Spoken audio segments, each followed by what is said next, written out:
It's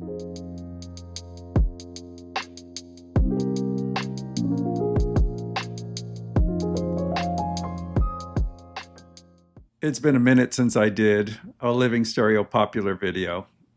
I did two so far. The first one took off like crazy. I was so happy about that there was an audience for this, and YouTube just pushed it and pushed it until it was like 10,000 in 2 days. I couldn't believe it.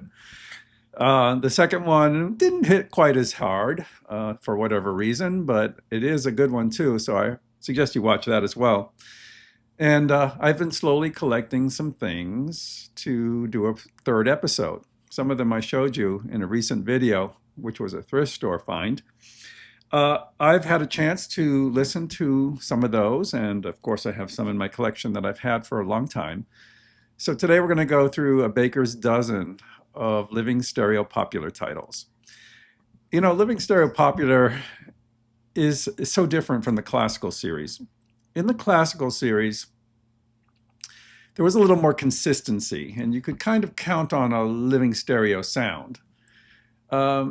Living stereo, as it applies to the popular series, is basically any stereo recording released by RCA. So they could be under vastly different conditions with different producers and different locations. So the recording quality is variable, but when it hits good, it really hits good. And we have a couple of gems in this stack. Also a couple of misses, some big misses as well. So, you know, if you're interested at all in these Living Stereo Popular records, stay tuned. Before I get started, if you're new and haven't already, please consider subscribing. Thank you all that have subscribed and pushed us past 12,000 subscribers just in time for the 4th anniversary. So that was really exciting to me. I really appreciate each and every one of you that comes back every time and contributes in the comments. It makes the channel all worthwhile to me. So thank you so much. If you haven't, just hit like, subscribe, and notification. Okay, so let's start with a group that I wasn't really fair to. And a couple of people pointed it out on the first video. I'm talking about the Three Sons. I've since got a lot of Three Sons albums because I actually kind of like them. My comment when I first did that video was they're kind of old-timey music. And if you didn't grow up in this era and never heard them, you probably feel the same. But getting to hear them over and over, I got to appreciate the Three Sons. And this one is called Twilight Memories. Twilight Memories. The Sun's Greatest. I think this was all recorded in one session, and it's got, you know, Twilight Time, Jealousy, Under Paris Skies, Delicado, Peg of My Heart, Moonlight and Roses, and so on. You know, all these songs pop up on these popular albums from the late 50s and early 60s, and each group does them a little different, and the Three Sons do them very differently. The thing about the Three Sons albums is they're recorded extremely well. It is a simple ensemble to record. It's guitar, bass, and accordion, and that's pretty much it. Some of them have a little extra percussion here and there, but it's something that grows on you, I gotta say. I've become a fan of the Three Sons, and now I have like a dozen records from them. So we'll cover more in the future, but this is a good introduction to the Three Sons sound. If you've never heard it, check it out. They are extremely well recorded, so that is a plus. RCA knew they had a best-selling group on their hands and funneled some resources into recording them really well. So you can pretty much count on a Three Sons album to sound really good. One that was not familiar to me that I got in one of those thrift store packages was this one. It's called Swinging in Studio A, George Siravo and his orchestra. Siravo.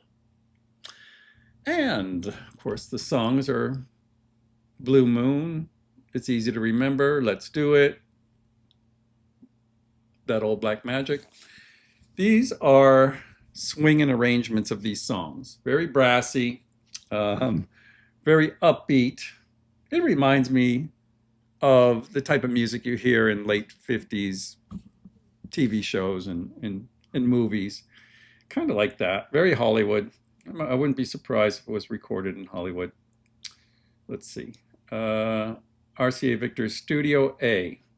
I'm not sure where that is. But this is engineered by Bob Simpson. So the sound is quite good all the way through. The first time I played it, I was like, I'm not that into this, but I've played it a couple times since, and it has some standout stuff on it. So it also has a beautiful cover, and I can recommend this to someone that likes that kind of sound. And someone that's interested in Bob Simpson's work, which is considerably superior to most of the other engineers working in the popular series. One that I was so curious about, and the reason is because in the first video I reviewed Bob and Raay Throw a Stereo Spectacular. I didn't have any other Bob and Raay albums. They were a comedy team. And this one's called Bob and Raay on a Platter, presenting their annual radio and TV salute to shoddy showmanship award winners. This did not come across that well to me. It wasn't funny, really. It didn't have that fabulous stereo effect of Bob and Raay Throw a Stereo Spectacular. It was kind of like one voice on one side, one voice on the other side, and they're kind of trying to make some funny jokes, but it was okay. Really only for Bob and Raay fans. This is not one you really need to search out. This one I had no idea what to expect. This is my first Ames Brothers albums. The blend and the beat. Orchestra and chorus under the direction of Sid Raman. Oh, they look so fresh scrubbed faces. They are very wholesome, and the sound, they blend together very well. These are light-hearted vocal arrangements of popular songs. It's Wonderful, Autumn Leaves, Harbor Lights, Begin the Begin, Too Marvelous for Words, Mood Indigo, Night Train. Let's see, where was this recorded? Doesn't say, but it says produced by Herman Diaz. He also produced that Studio A album. Yeah, there's no other recording. Oh yeah, there is some recording information here. It's recorded in Webster Hall, not surprising. Big hall, really sounds great. It was turned into a nightclub at one point when I was in New York. So I got to see Webster Hall in a different form. The recording engineer is Ernest Ulrich. Not bad. This is actually kind of fun in a nostalgic way. Okay, I showed this in that thrift store video. Reg Owen and his orchestra, girls were made to take care of boys. I had very low expectations of this, honestly. But I put it on, and I put it on this morning, and I was like, oh my God, this is actually extremely beautiful. Sweeping strings, harps, lovely soft beat. This is what they call mood music, beautiful music. The music that, well, I grew up in this era, so that housewives put on when they were doing things around the house, something relaxing to relieve the stress. It was really pretty. I actually love this. I'm surprised, but I'm not saying to go search it out because it's probably pretty rare. But as an example of daydreaming type music, it was really good. And the recording's really good too. Where was this recorded? Let me see if they say. No, they don't say. So girls were made to take care of boys is a sleeper. Okay, next we have a gem. Besides Belafonte, probably one of the foremost artists in the living stereo popular vein was Henry Mancini. And I have a lot of his stuff here. This one I had in my collection. I just got a second copy of it in that thrift store find, and I've been playing it quite a bit. This is a gem.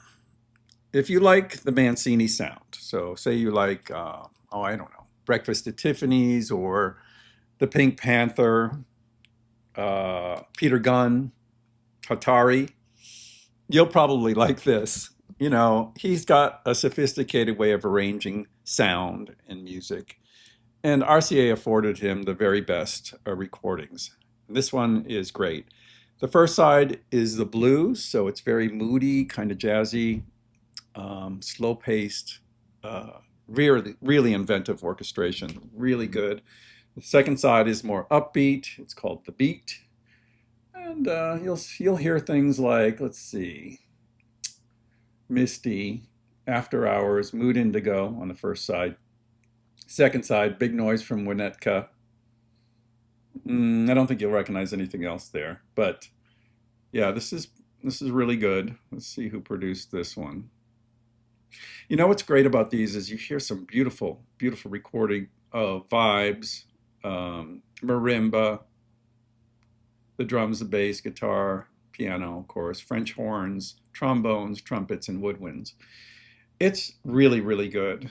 This is a gem. I would definitely search out a copy of Blues and the Beat. It has a beautiful cover too. Okay, let's get on. Let's get on to Esquivel. I used to say Esquivel until someone corrected me. I got a lot of his albums. I think there's like 6 major ones on Living Stereo. This one touted its stereo effects. So it's called Esquivel Exploring New Sounds in Stereo for Woofers and Tweeters. This was aimed at audiophiles. If you've never heard an Esquivel record before, he has the most bizarre arrangements and orchestrations, choices of instruments, choices of placement of things, extreme stereo separation, odd wordless choruses floating in and out of things. And it's just a hoot, really fun. This record is awesome. Yeah, I've got a couple of copies of this. I have to figure out which one is my favorite. On this one, you'll hear his renditions of My Blue Heaven, A Fabulous Boulevard of Broken Dreams, Spellbound, The Third Man theme, and other things. This was recorded in Webster Hall, so it's recorded in a very spacious acoustic in 1958. The engineer was Ernest Aldrich. It's an awesome record. Yeah, I can recommend that highly. Put that in the gems category. Okay, so this one is called Double Impact. There was an Impact that came before this. I don't think I've covered it yet, but I will. This is by Buddy Morrow and his orchestra. And it's themes from TV shows, crime shows. You can see kind of Western shows. So you'll get themes from Bourbon Street, Johnny Staccato, Twilight Zone, The Untouchables, Hawaiian Eye, Bonanza, International Detective, Markham, Men into Space, and The Deputy. Big West Coast brassy kind of sound. This is recorded in Webster Hall by Bob Simpson and Roy Hall, I'm sorry. So a considerable team recorded this, and it's big, it's bold, it's brassy. I think you'll love it. It's really cool, especially if you have some nostalgia for those TV themes. The next one I showed in that video, it's called Shorty Rodgers. Chances are it swings, and this was a gem. I had a suspicion that it would be a gem, and it really is. It sounds so good. It's involving. It's light jazz, smooth, pretty much. Nothing that's going to, startle you, but it's really pretty, really good. He does things like Chances Are, It's Not For Me to Say, What else? Might you know?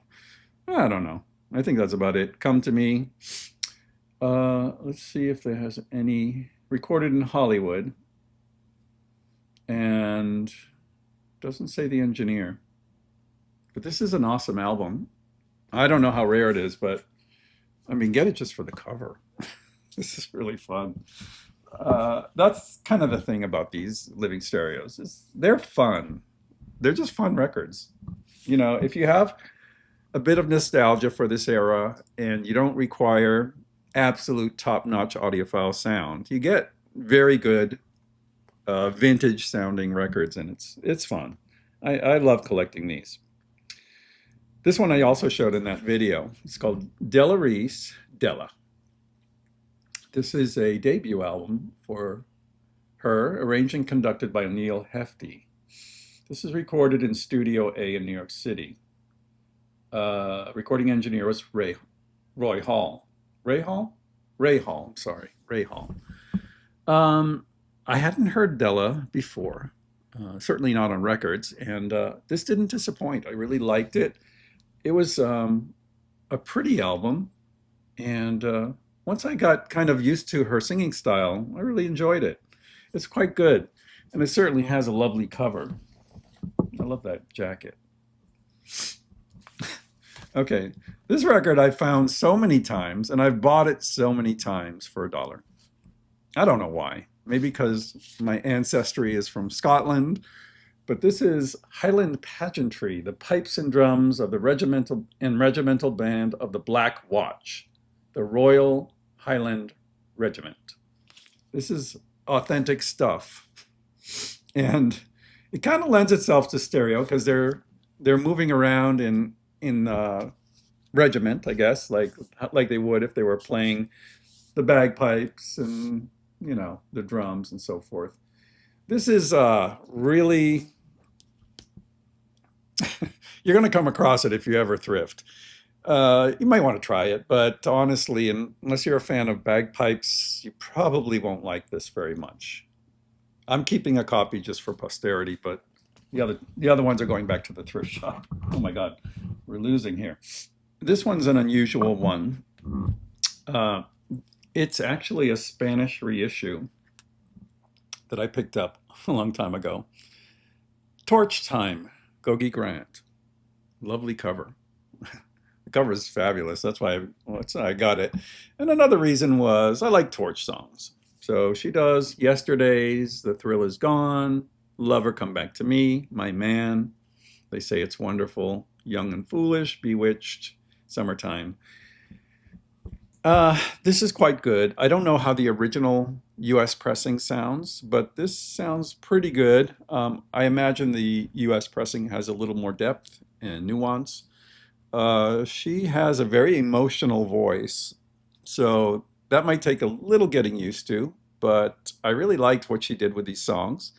And if you're a fan of vintage vocalists, Gogi Grant is someone that you might want to check out.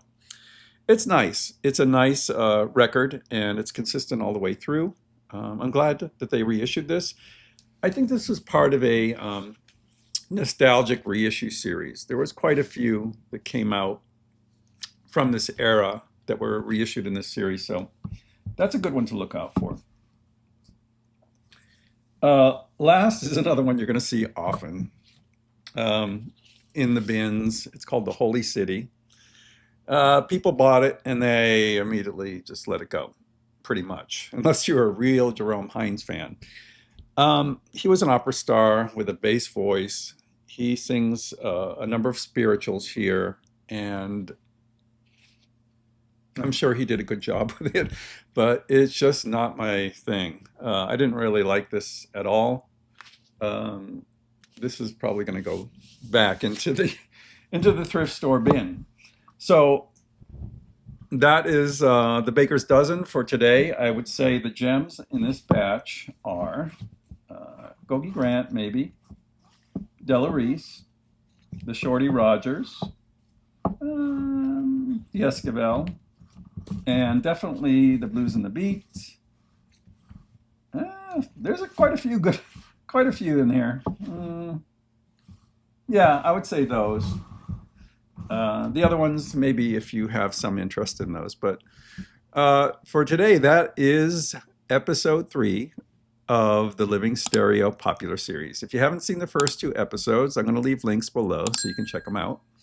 And until next time, I'm Scott for the Pressing Matters. Let me know what you thought of this video and if you'd like to see another one. Thanks for watching.